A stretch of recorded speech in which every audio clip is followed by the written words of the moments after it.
Welcome to Feel Good From Within. I'm Yvette Blowitz, your host. Today's guest is Dr. Marny Lishman, who is a health and community psychologist, author, a wellbeing and mindset coach, keynote speaker, and media commentator, and the Channel 9 Perth's resident psychologist. In Burnout to Brilliant, Dr. Marny Lishman shares a practical guide on how to create greater self-awareness to prevent burnout and things we can do when recovering from burnout. I'm really grateful that you're choosing to listen into this podcast episode, and I hope this conversation allows you to learn, develop, and grow. Dr. Marny Lishman, how are you today? I am wonderful. How are you? Really good. Thank you for joining us all the way from Perth in Western Australia. I'm in Queensland today, and it's amazing that we're going to be speaking to you about your brand new book. And I'd like to welcome our global audience and community. Dr. Marny Lishman, before we dive into your book, are you happy to tell our audience a little bit about yourself? I am a health and community psychologist from Perth, WA. Beautiful sunny day over here. I've spent many years being a psychologist. I've run a private practice where I've had the privilege of working with people one-on-one, come and see me on a regular basis, where I've heard those vulnerable stories of how people are feeling and what they're going through, getting that, privilege of being able to work together with people to help them navigate what they're going through. But in recent years, I spend more time not only working with people, learning from my clients over the last decade or so. And now I spend my time running workplace wellness, learning and development experiences, and of course, writing this book because I'm a big believer in prevention, not just treatment. And when it comes to burnout in your field of work, you Yes. must have seen an increase triggered by the pandemic.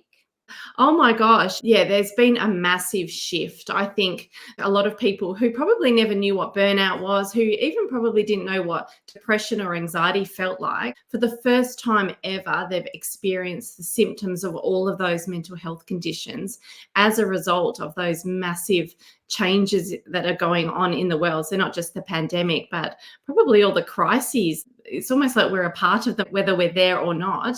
I think a lot of us globally are feeling the massive effects psychologically of what's going on, and we're taking it on, I think, and it's affecting our psyche. I think when you talk to that point, you are so right, because even when I reflect to 5 years ago or 10 years ago or growing up as a child in Australia, right now we can tune into every crisis going on around the world through our mobile phone. Yes. And we can be looking at that continually each day and exposed to very horrific war scenes.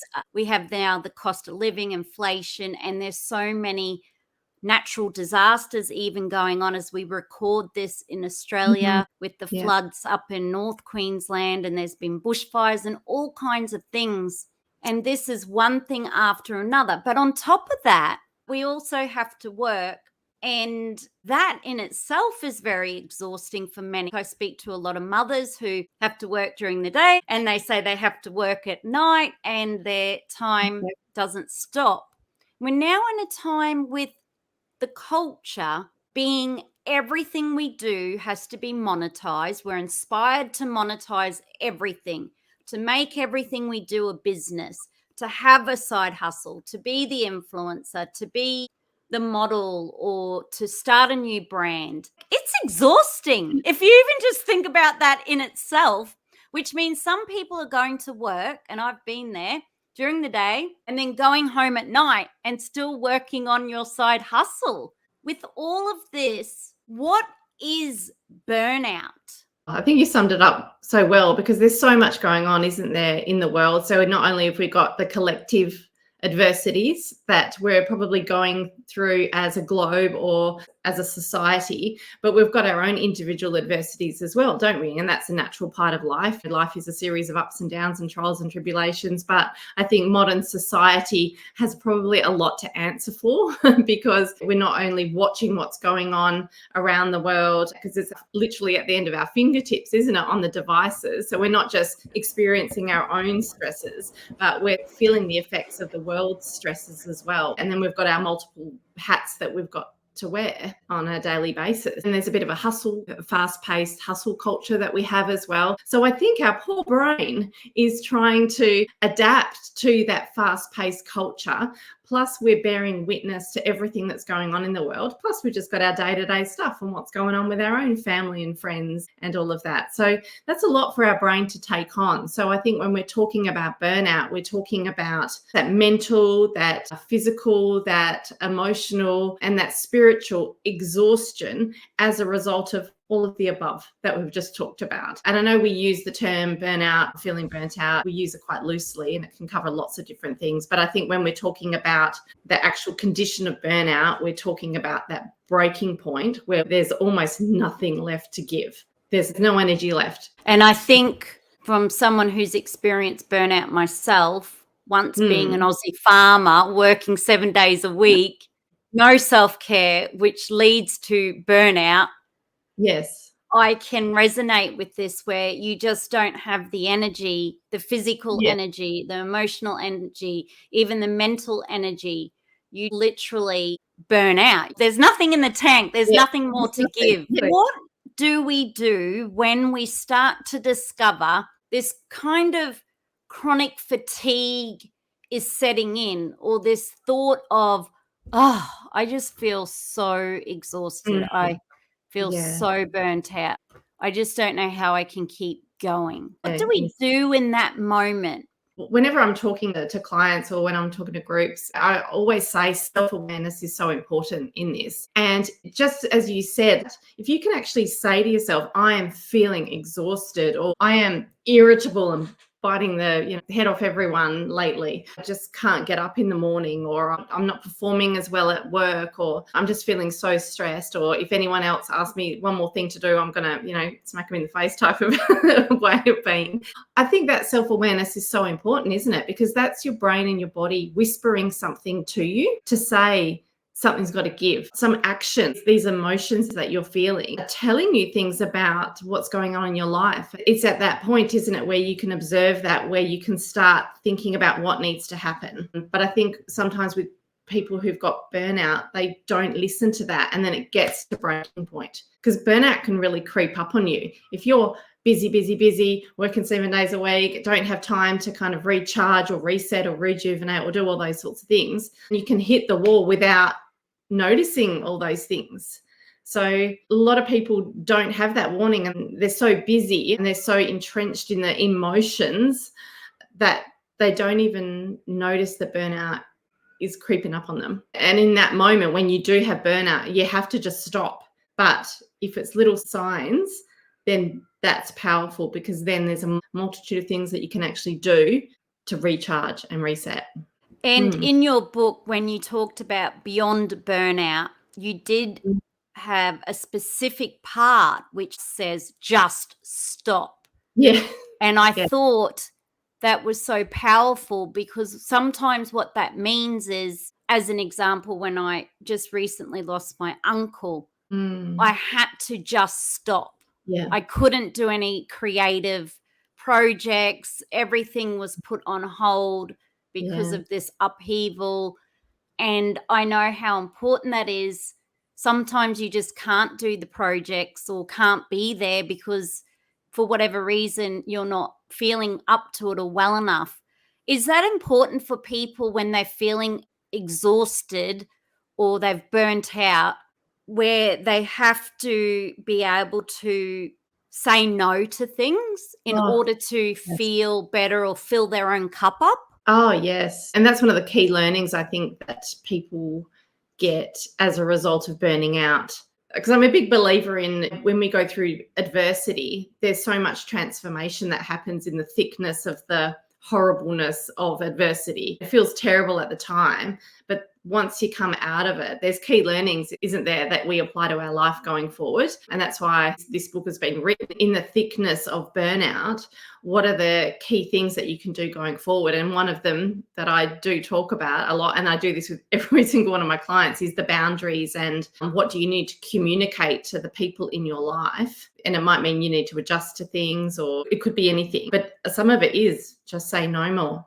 And that is so difficult for people that I will spend a lot of time working with people on how to communicate no, because a lot of people just can't do it. But when they think about it and start applying it to their life going forward, obviously it gets easier and easier, even though it's uncomfortable at first. But they realize that, hey, the reason I did get burnt out is I wasn't communicating what I needed before that. It's interesting when someone comes to you in your capacity as a psychologist, you can help them see the bigger picture and see areas where in the future it helps them to prevent burnout. One of the challenges I know many people talk to me about is when they're in a work situation where for some reason they think if they're not at work, the job will not carry on. So they're so dedicated to their work. They're so professional. They don't want to take time off, but they know in order for their health to get better that they need to. But they find it very difficult to have a conversation with their employer about why they have to take time off. Do you think that we need to start having more conversations with employers or within the workplace or in our communities about normalizing that burnout is actually real, that it does lead to depression and anxiety and sadly can be fatal if not treated?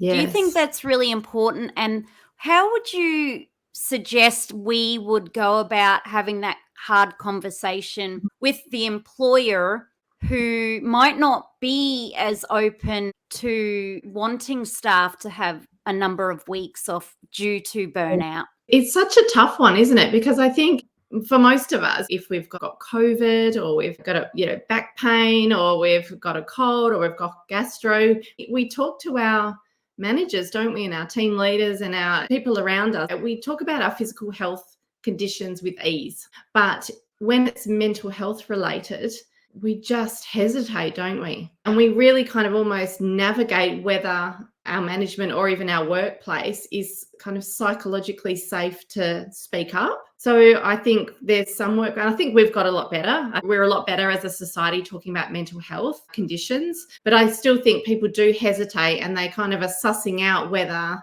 this is the right thing to say. Can I be vulnerable? Can I be honest and vulnerable in this workplace? Are there going to be consequences? So I think we do that first, don't we, before we kind of put our hands up and try and communicate how we're feeling and why we might be feeling like that and what we actually need to become well again. I think a lot of people still hesitate. So I think as workplaces, we have a long way to go in terms of making it a safe place. I think a lot of managers and leaders and business owners still probably have a long way in terms of having empathy for the people around them and making sure they understand what their employees are going through. But I also think as employees have to start having these conversations and being courageous and letting our bosses and our people around us knowing how we feel at times to almost create that demand. We need to start creating that. Yes. Yeah? And hopefully through your book, Burnout to Brilliant, like you mentioned earlier, if we can notice how we're feeling and what stress got to do with it and how we're feeling, that might prevent us from having to take that week or two off. Reality is, if not, that's okay. Have that hard conversation and take good care of yourself. When it comes to things like creating healthy habits, what would be a couple of key habits, some things we could do to try to prevent burnout? Where do I even start? I did say that to you before we hit record because your book has got so much. I mean, there's so many things I think as a human being that we all need to be doing to be functioning at our mental best, at our emotional best, at our spiritual best, and our physical best. And I think we have to build that foundation, don't we, of wellness to be able to almost have a bounce back ability. So we've got to have that foundation of wellness, or reasonable wellness. So, and I think that means having those healthy habits, making sure that we eat nutritious food, that we sleep.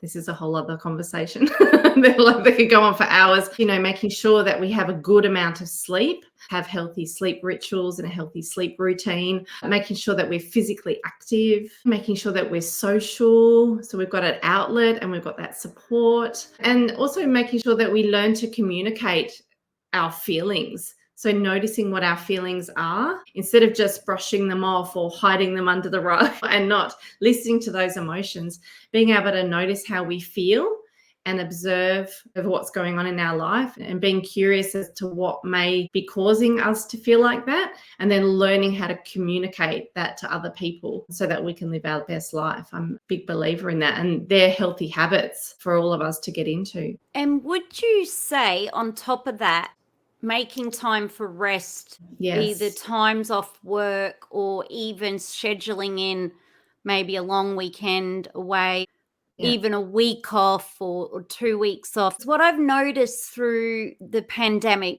how we all used to do regular holidays? That was me too. Yes. Regular holidays was a thing. And then for a couple of years there, as Australians, we couldn't even leave Australia, and it was even difficult to travel within our own country. So our routine of taking time off was completely thrown out the window. I think this has added to our burnout just quietly.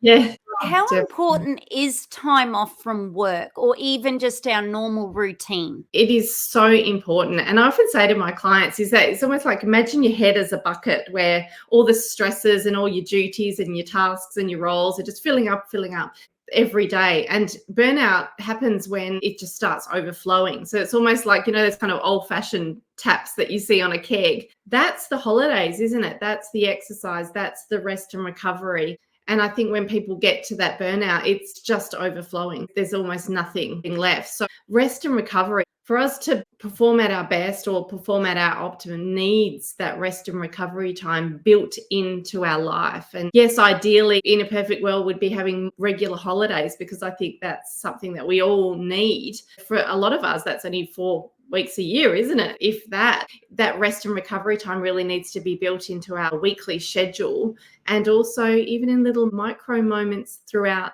a day. It's very important to kind of empty that bucket, even if it's actually having a lunch break, God forbid. A lot of people don't even do that now. They sit at their computer nonstop. It's so important. I love that tip, where even just through work, stopping, having a lunch break can help to prevent burnout. You had so many tips in your book. It's jam-packed, especially when we go to part 2, Beyond Burnout. But one of the really interesting things I found was when you talked about live your values. Yes. And I reflect a lot in the book about previous clients and my own experience as well, is that I think when people get to that burnout level, they almost feel like they've lost themselves. They're so out of alignment with how they want to be living. And we've got this way that we want to live. And often people are burnt out, are almost like totally out of alignment and are on this other pathway. And their emotions have been telling them things this whole time. And they're kind of like, I don't even know who I am anymore. Beyond Burnout is really about going, hey, my values are family, but yet I've been working these long hours and not spending time with my family. They're totally out of alignment with how they wanted to live their life, and it just crept up on them that suddenly I'm doing all the things that I never wanted to do. And how did this all happen? I think when people really listen to what they've learned from being burnt out, they have massive changes in their life in terms of changing jobs, see changes, actually moving out of the city and moving to country coastal towns and things like that. There's a massive shift that happens. And then they almost work on really discovering what their values are again, figuring out that, hey, all these values I've been living by aren't even mine. Whose are these? I'm still living off my parents' values at 50. But then they go back. They discover, they kind of elicit their values and go, okay, I'm going back on that. And it's one of family and love, honesty, all those sorts of things that are often many people's core values. I love that. And it's so true. Even when I reflect on my live your values, for me, it's 30 minutes, non-negotiable movement every day, whether Yes. it's a walk outside in nature or Yes. yoga.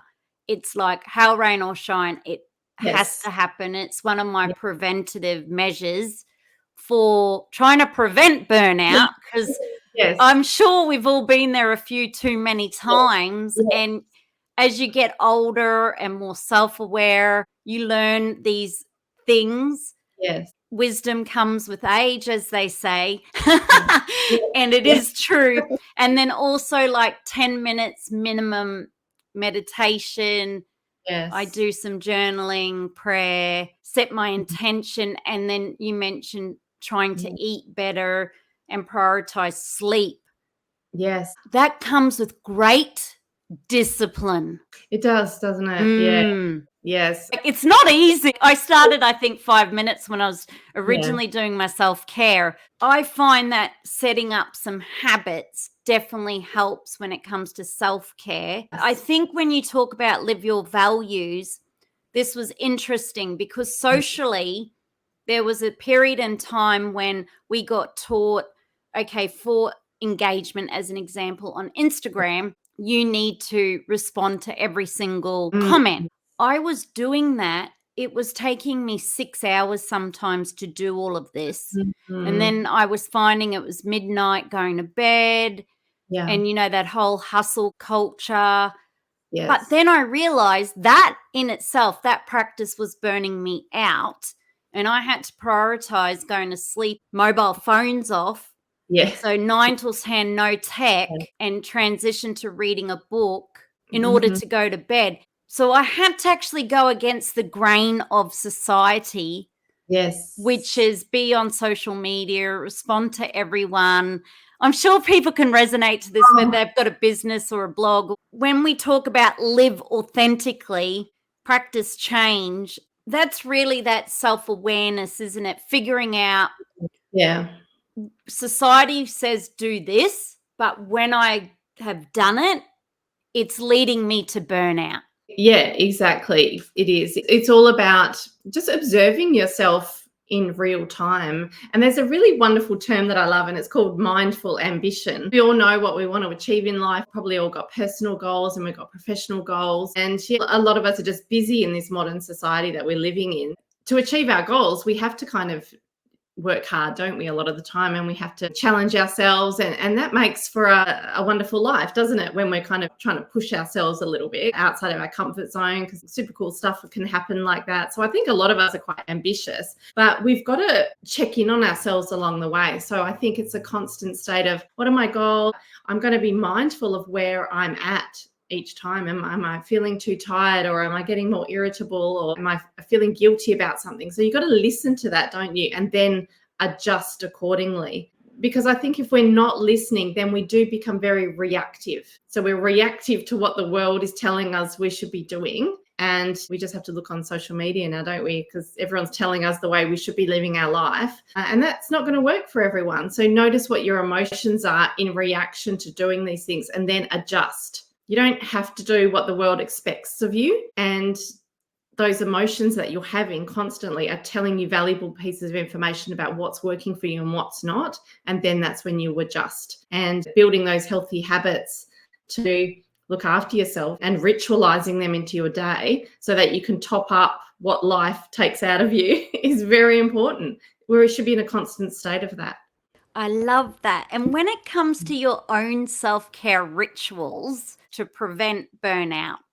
I'm very strict with my rituals because I am, it's a silly word to say busy. I know everyone's busy, but I do feel like my bucket is full a lot of the time because, I've got my own business. I'm a sole mom of 2 teenagers. I've got lots of different wonderful, diverse roles in my daily life. I do have the potential to burn out, and I have been on the cusp of it. I'm constantly checking in.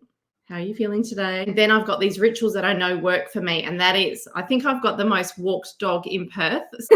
Every morning We walk. She's the fittest dog, but I top and tail that. So I do my sunset walks because that's the de-stress at the end of the day. And in the morning, I get up early and she's walked as well. I'm a big walker. I need to be out in nature. So I do spend a lot of time in my garden and going to parks and the beach, Pilates. So a lot of it is exercise related. I like lots of me time. So there needs to be lots of Marny time scheduled into my day.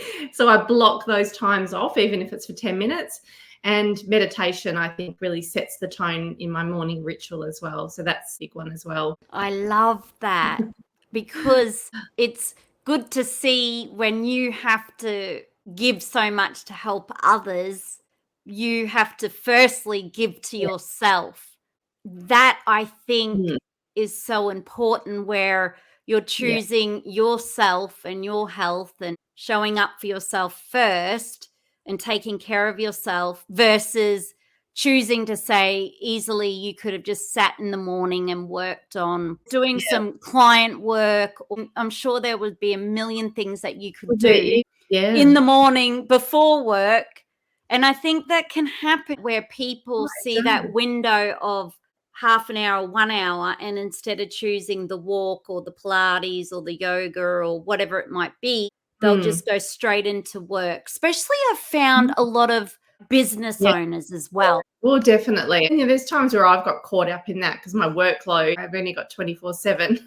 The work was actually exceeding that. It's quite amazing when you build in some of those self-care rituals, how time actually changes. It's really interesting how that happens, is that there's so much power in a 10-minute meditation. Like, it feels like time actually stops, that it recharges you and resets you and rejuvenates you. And then you get actually more done when you're working and you can actually perform better because you're almost managing your energy, aren't you, rather than managing your time. Yes, I'm a massive believer in, if we don't really think about what we need to be at our best, we need to ritualize that into our day. Otherwise, if you don't, then you'll be reactive to how you feel.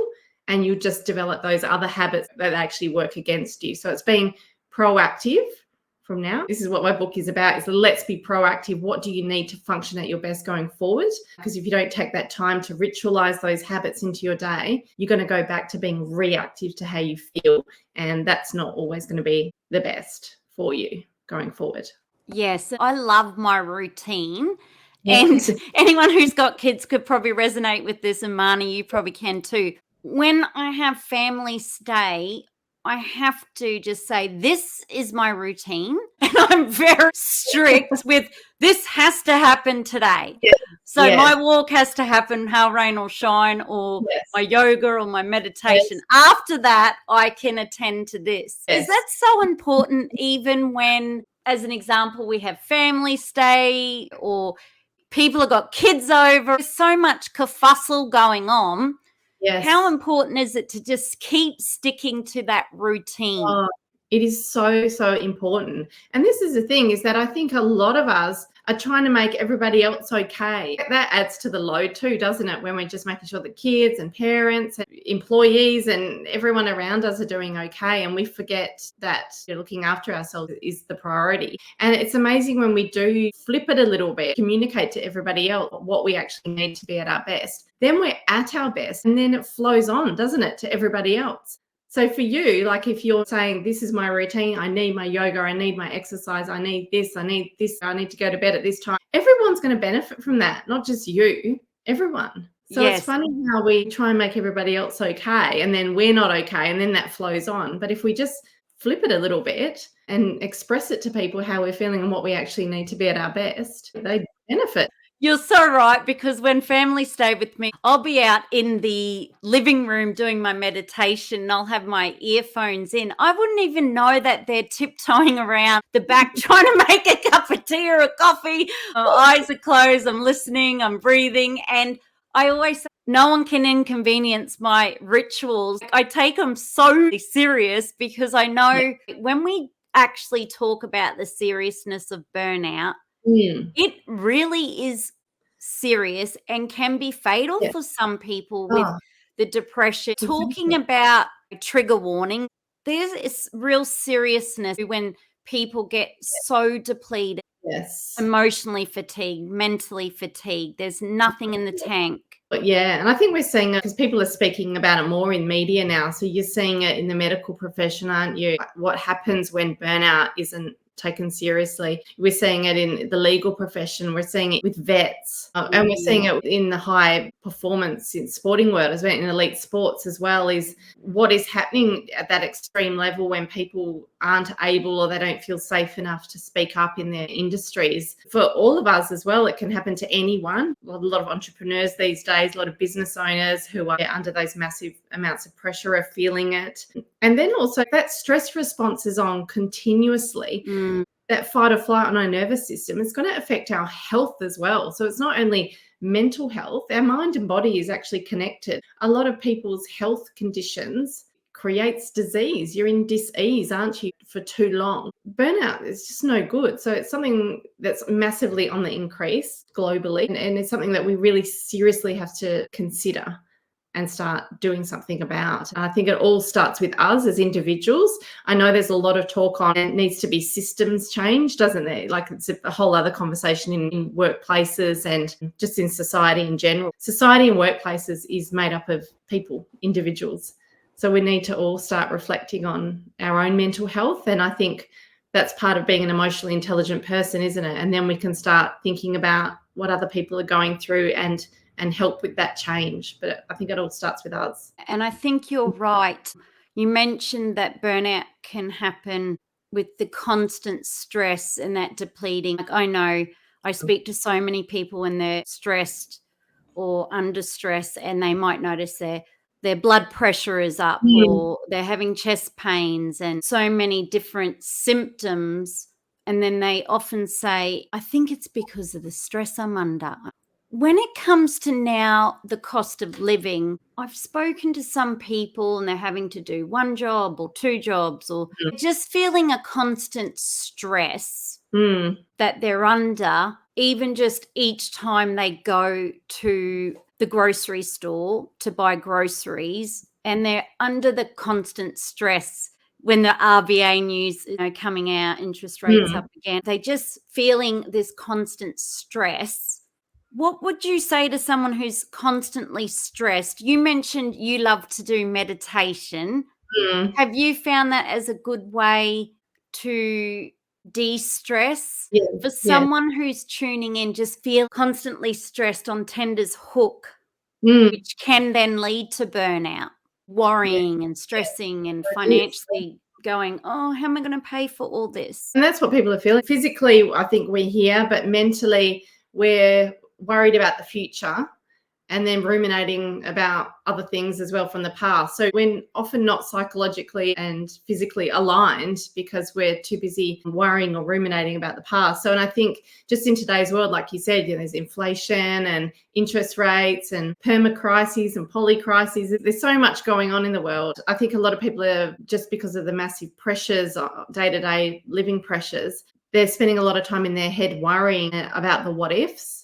What if? And that brain of ours doesn't know the difference at some level of a thought and reality. So I think a lot of us are living dress rehearsals for things that may or may not happen and causing ourselves excessive amounts of negative emotions to be released. I would say never underestimate the power of self-care to shift how you're feeling. And that means, kind of doing as much exercise, taking those breaks, and just talking to people about how you feel as well. And sometimes people aren't going to solve your problems or solve the global problems, but that support from their fellow people is so good, isn't it, in terms of debriefing, helping us to challenge the way we're thinking and sometimes help with the problem solving. But I think those are the little things that we can do that are for free.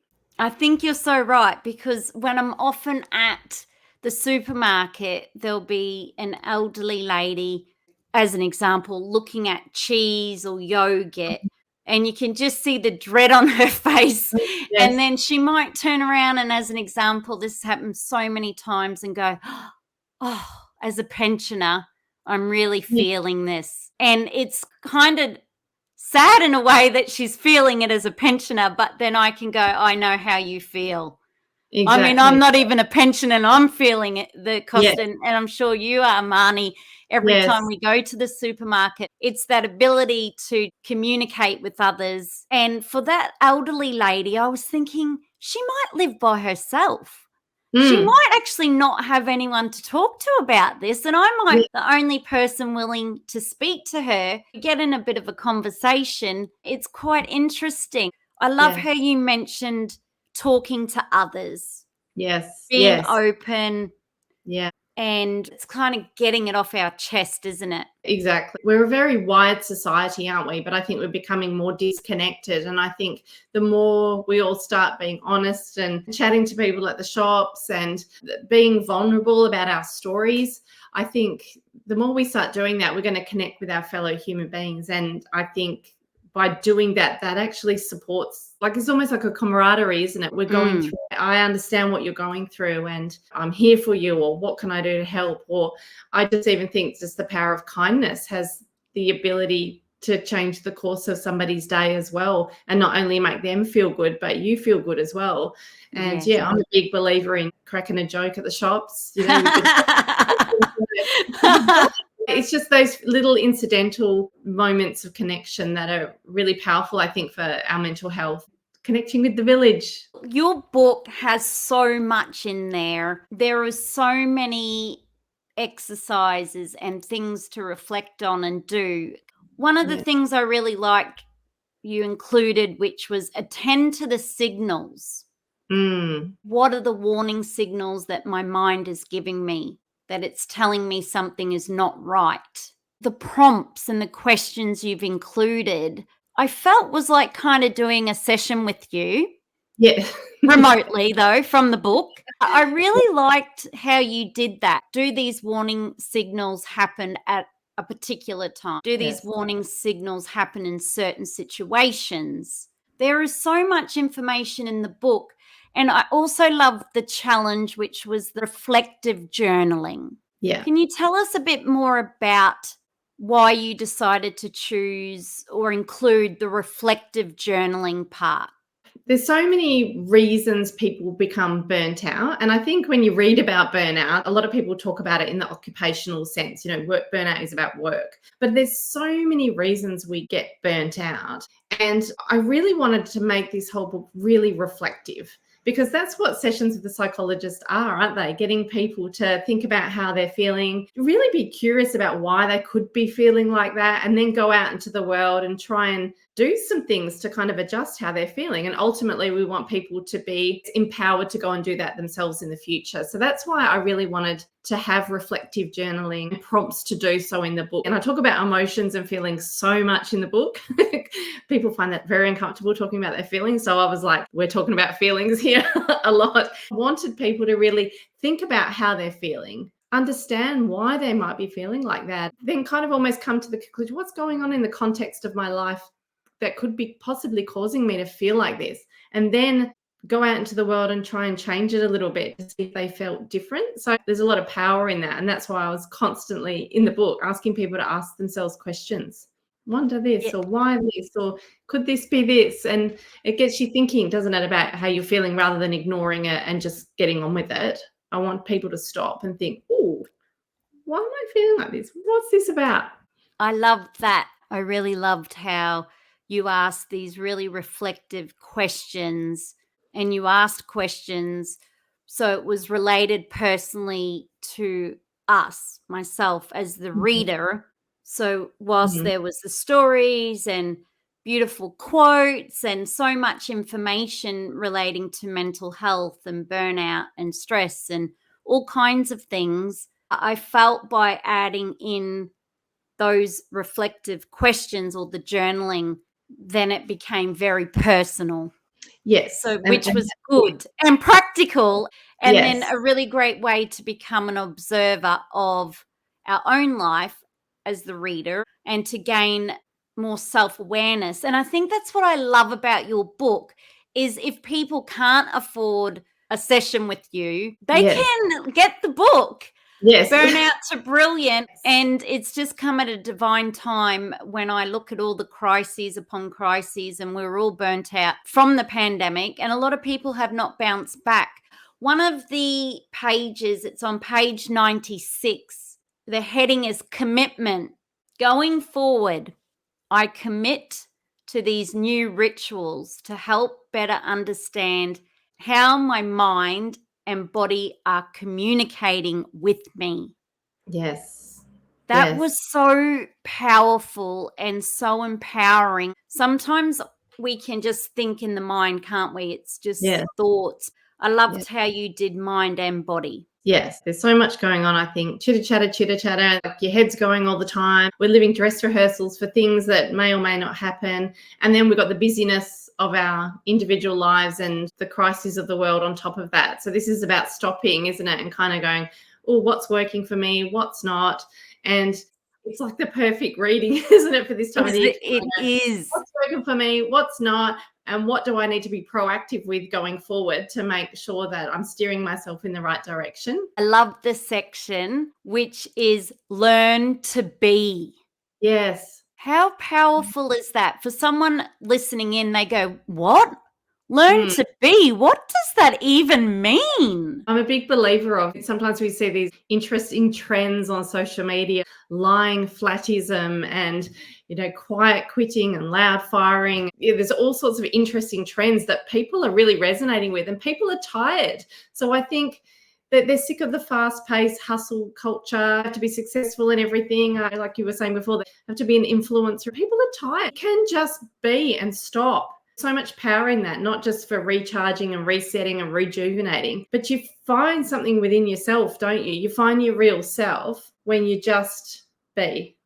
So true. So many reflective questions you ask. Do I feel disconnected from the moment throughout the day? Are there particular times or situations where I feel less engaged? Do I tend to drift off mentally when people are talking to me? Have I had any feedback from people around me that I'm not present at times? Can I engage in more hobbies and activities that I love? You could do hobbies that you love. Like we forget, don't we, when we're so busy, to just do something that you just love doing. Can that be a sign of burnout as well, when the things we once loved to do, we stop doing? Yes. And I think when people get to that point of burnout where, like we mentioned earlier, where there's nothing left to give, that's why in the book I just say, just stop. Like if you've reached burnout, you have to stop. Because even me asking a client, what do you love doing? When someone's burnt out, they can't even answer that. They can't answer the question. And it's really hard to work with someone when they're really burnt out. That's why you just have to just stop and recharge and get rid of that exhaustion before we start talking about what did you used to love doing, because there's nothing left there to even reflect on what you used to love to do. But once people are kind of recharging a little bit, then they can start thinking again. I often say, what did you love doing, when you were a teenager before you were working full time? What did you love doing? Let's bring that from the past and put it into the future, because there'll be moments of where you can just do things just for the sake of it without having sort of outcome of achievement that needs to happen. And people often do that in the blueprint in which they're going to operate. So it's scrapping the old blueprint and coming up with a new blueprint for life that is much healthier. And usually they put enjoyable activities in there that's quite different to their work. And I love how you included that in your book, which is check your childhood. And once again, there's considerations, questions, childhood reflections. I loved how at the end of each part, you had the commitment, which I think was important. But then you also had a big notes page where you can literally just write notes. I mean, there's feed your soul. We would be here all day. Actually, I could probably talk to you all day about your brand new book. There is so much in there. I've found it to be very reflective, a very inward journey, very personal, loads of information. I mean, you've done an incredible job. Easy to read, which is fantastic. I love that. Lots of your own personal story, other people that you've obviously changed names for privacy, even doing a vision board, which I'm obsessed with vision boards. Sometimes it's nice just to focus on the things you love. Such a good visual, isn't it? like you mentioned, if you've lost yourself due to burnout, or you've lost your identity due to always working, and you're not doing any self-care, you're not doing any hobbies, you're not doing anything for yourself, that was a really good practice, I felt. I could go on and on and on about your book, Dr. Marny Lishman, because it's so amazing. I'm just so grateful there's such a good tool out there now, especially with Australia being so big, remote, so many regional towns where they don't even have psychologists there. So that's why I love these podcast shows and books as a resource to help people. I'm getting goosebumps while I say this. Congratulations on the launch of your book. Thank you so much. When it comes to your book, what inspired you to write it? I think every psychologist would say this. We learn so much from our clients, and we hear so many themes that come up. So individual people with different stories, but there's major themes that come across with lots of them. And I work with a lot of professionals who are business owners or they're heads of companies and things like that. And I've just noticed the massive shift in the last few years that it's burnout. Like, people are absolutely exhausted and really struggling to kind of think about what they want to do next. That's what really inspired me. Like, people are brave when they go and step out and see a psychologist, but there are so many people that don't have access to a psychologist. They don't have the money to see a psychologist, and there's still a bit of a stigma attached, I think. So to be able to write a book so that a lot of people can get access to that, obviously it's a lot cheaper than seeing a psychologist, but it's going to help people in a preventative way and hopefully give them an insight into how other people are feeling. So that will resonate. So it's almost like that's a village as well, because I'm a big believer in the village to support people. I think because I put kind of some case studies in there to realize that you're certainly not alone if you feel like that, but there are so many things that you could do to actually change the way you feel.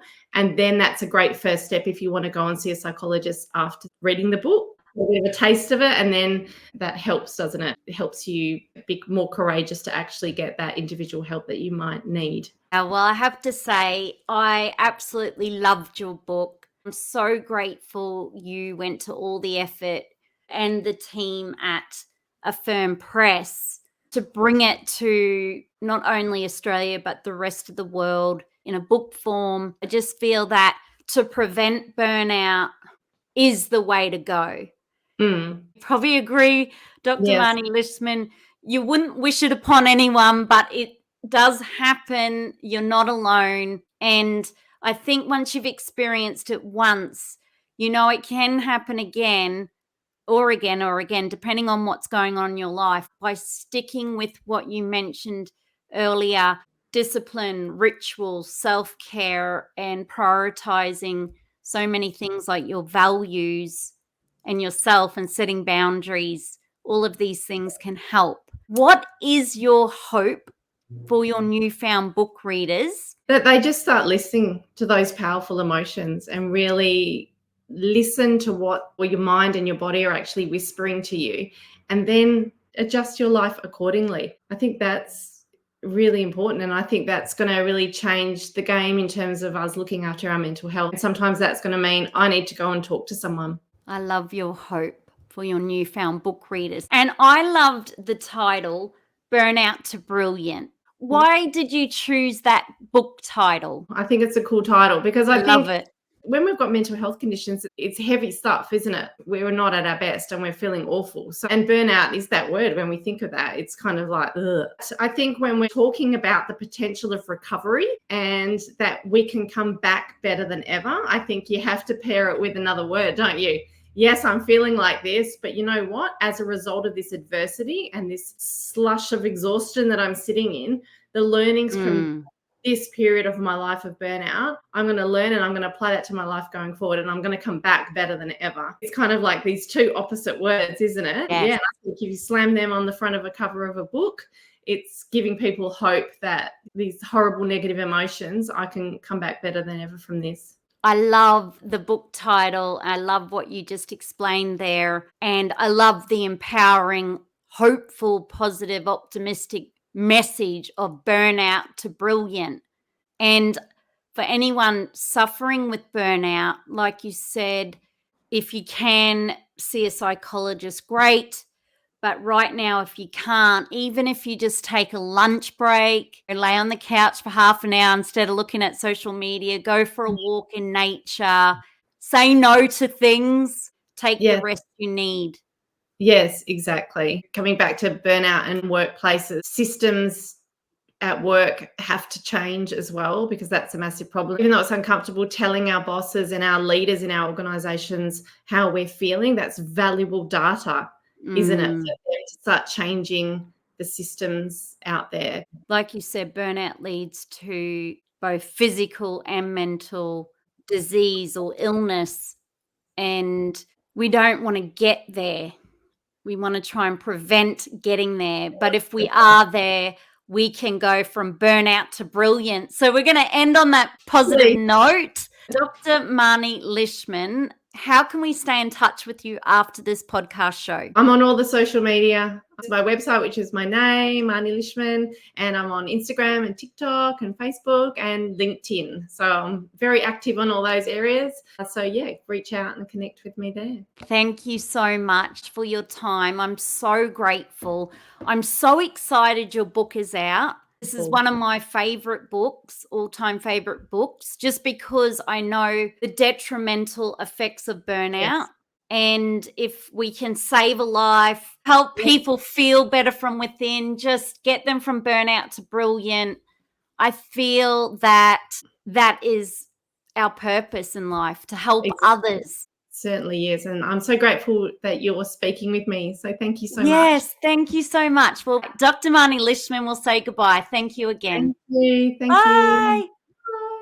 Thanks for listening into this podcast episode. I hope you found this conversation of interest and of benefit to you. In support, I would love for you to subscribe to Feel Good From Within with Yvette Blowitz on any podcast app you're listening to the show through. If you're listening to this podcast show on Apple Podcasts, be sure to leave a 5-star rating and a review in support too. Share the show with your family, friends, community, so we can really get it out there to help as many people as we possibly can. You can also subscribe to my mailing list at YvetteLeeBlowitz.com or SpiritGirl.com or feelgoodfromwithin.com. Be sure to follow Yvette Blowitz, SPAITGIRL, and Feel Good From Within on any social media app. And together, let's feel good from within.